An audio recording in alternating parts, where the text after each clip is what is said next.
Hello everybody, today we'll talk about how to fix or how to solve Tinder banner. To know how to fix or how to solve Tinder banner, you should just go to settings.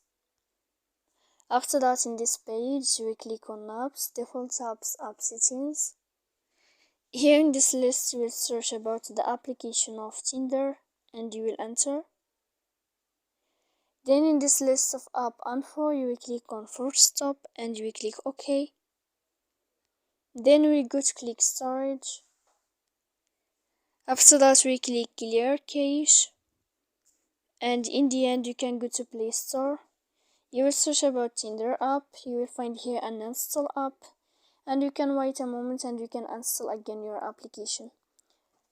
So please don't forget to support us by like and subscribe. See you next time in another video, and thank you for watching.